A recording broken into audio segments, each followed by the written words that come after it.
2021년에 낙태법이 폐지되면서 임신 14주 이내에는 어떤 상황에서도 임신 중절이 허용됐습니다. 24주까지는 유전적인 요인이나 태아의 기형이나 산모의 건강을 유의하는 상황 중에서는 임신 중절이 가능합니다. 여성의 아름다움을 책임지는 강동 미에로 여성원 원장 홍선희입니다.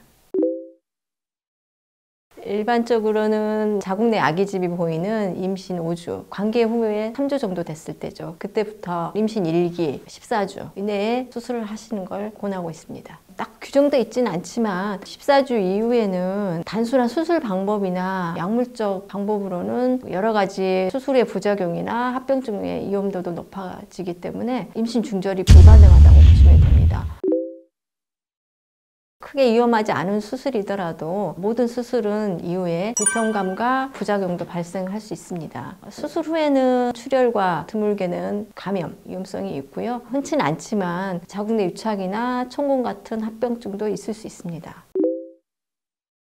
WHO나 미국 산부인과 학회에서는 임신 10주 이내에는 약물적 중절을 권고하고 있고요. 임신 10주 이후에는 수술적 방법, 보통 흡입술과 소파술을 같이 사용하고 있습니다. 보통 임신 주수가 작은 경우에는 출혈량이 많지 않고요. 출혈이 전혀 없는 분도 있고, 보통 출혈이 있다고 해도 월경량 정도 수준보다는 작은 정도로 1주에서 2주 정도 있을 수 있습니다. 정해진 규정은 없고요. 보통 1, 2회 정도로는 큰 부작용 없이 정상 월경을 하게 되고요. 또 임신에도 큰 문제는 없을 걸로 생각되고요. 3회 이상 반복적인 수술을 하게 되면 수술한 부위에 염증이 생겨서 그 부위가 시간이 지나면서 회복이 되지 않고 유착이 발생할 수 있고요. 그 유착이 발생함으로써 추후에 불임이라든지 이런 문제가 생길 수도 있습니다. 아닙니다. 전혀 기록에 남지는 않고요. 의사조차도 수술하셨던 분이 시간이 지나서 내원하셨을 때 그분이 직접 수술하셨다는 말씀을 하지 않는다면 저희조차도 알 수가 없습니다. 개인정보법이 워낙 강화되어 있기 때문에 타인에게도 절대 사실이 알려질 일은 없을 것입니다. 보편적으로는 1, 2주 정도는 성관계를 피하시는 게 좋고요. 출혈 지속 기간이 길다면 출혈이 완전히 멈춘 후에 성관계를 하시는 걸 권하고 있습니다. 일상적인 피임 방법으로는 피임률이 98%, 99%에 가까운 피임 방법을 선택해야 할 것이고요. 수술적 방법이 아니라면 사전 경구 피임약, 그리고 자궁 내 장치, 대표적인 게 일반 구리루프와 미레나가 있죠. 그리고 안쪽 팔 쪽에 삽입하는 임플라논, 이 정도 시술이 있을 것 같습니다. 월경 끝나자마자 가임기가 되기 전에 시술하시는 게 맞습니다. 임플라논은 기간이 3년이고요. 자궁 내 장치는 평균 5년 정도 유지하실 수 있습니다. 피임 방법은 각각의 장단점이 있죠. 자궁 내 장치의 경우 일반 루프는 월경 기간이 조금 길어질 수 있고요. 질 분비물이 좀 증가될 수 있습니다. 그래서 월경통이 심하거나 월경량이 많은 분들, 질 분비물이 심해서 질염 치료를 자주 받으셨던 분들은 피하시는 게 좋을 것 같고요. 기능성 루프라고 하는 미레나는 월경통과 월경량을 조절해주는 기능이 있어서 이게 장점이지만 간혹 시술자의 몸 상태나 활동량, 스트레스 이런 것들에 의해서 부정출혈이 있을 수는 있습니다. 시술 전에 꼭 전문의의 상담을 받고 본인한테 가장 적합한 피임 방법을 선택하시는 게 좋을 것 같아요.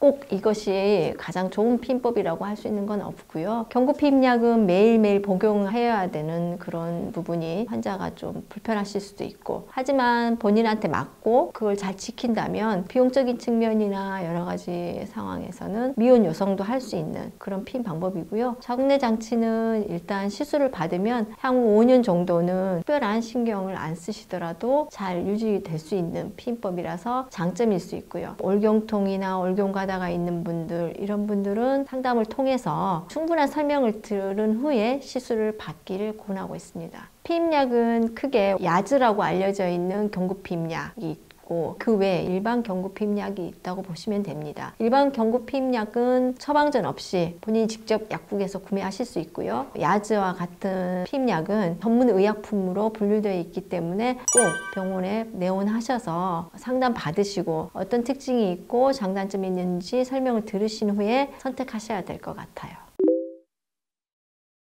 당연히 임신 초기 5주, 6주 최대한 빨리 진단받은 직후에 오셔서 이른 시기에 하시는 게 여러 측면에서 안전하다고 보실 수 있어요. 본인이 전문가가 아닌 이상은 두렵고 걱정도 많이 되고 하실 겁니다. 일단 내원하셔서 전문의와 충분한 대화를 통해서 상담을 받고 설명을 충분히 듣고 수술 방법이 안전하다는 인식을 하게 되고 편한 환경에서 최대한 안전하게 수술을 진행한다면 큰 무리 없이 큰 부작용 없이 일상을 회복하실 수 있는 수술이니까 너무 겁먹지 마시고 꼭 병원에 내원하셔서 상담 받으시길 권해드립니다.